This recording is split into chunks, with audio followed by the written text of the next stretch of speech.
Let's get more on this now. And Mohammad Marandi is a professor at Tehran University and joins us now. Thanks so much for coming on the programme.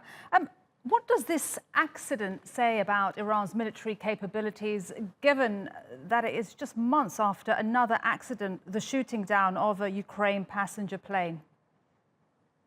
Well, first of all, I have to point out that the Navy's statement, and this has nothing to do with the Revolutionary Guards, because some of the reports that I've been seeing in the media has said that one of the two ships belonged to them.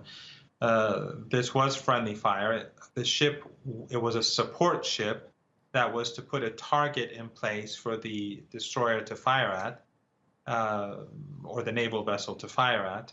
But in any case, 19 people were killed. The ship didn't sink, the support ship, but 15 people were injured along with the 19 who were killed. And it wasn't in the Strait of Hormuz, it was in the Gulf of Oman.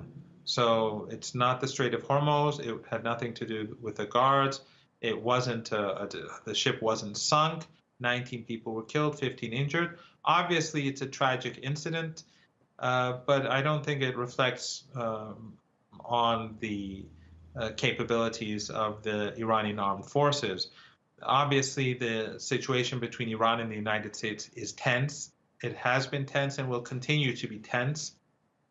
And because of that, when the plane was down, the Iranians were expecting a massive American attack on Iran after the Iranians struck the American base in Iraq, because Trump said he would carry out massive attacks. That was tragic and unfortunate. But in this case, it is because of the heightened level of tensions with the United States, the Iranians carry out an extraordinarily large amount of tests. And this was a major mistake. But again, I don't see it reflecting on Iran's capabilities. Okay, it was a major mistake. And what's the reaction been in Iran?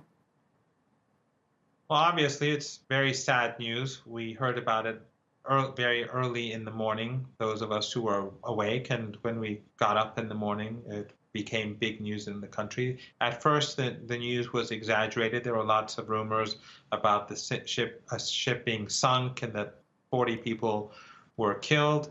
It later came out that the casualties were lower and the ship wasn't sunk. There are pictures of the ship being towed back to port.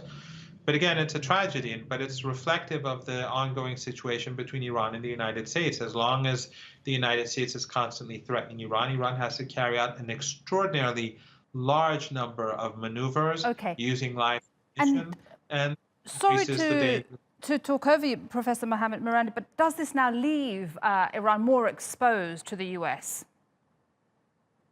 No, I think that if the Iranians were exposed to the US would have carried out many attacks by now. The United States is not a country that is bound to international law. It's not a country that is afraid of killing innocent people. The United States supports extremists in Syria. They've supported the Saudis and the massacres in Yemen. They've helped to destroy Libya.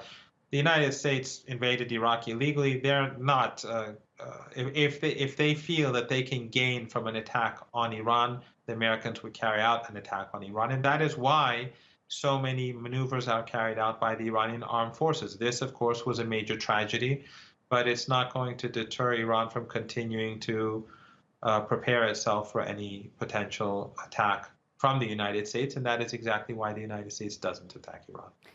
Professor Mohammad Marandi from Tehran University, thank you so much for coming on the program. Appreciate it.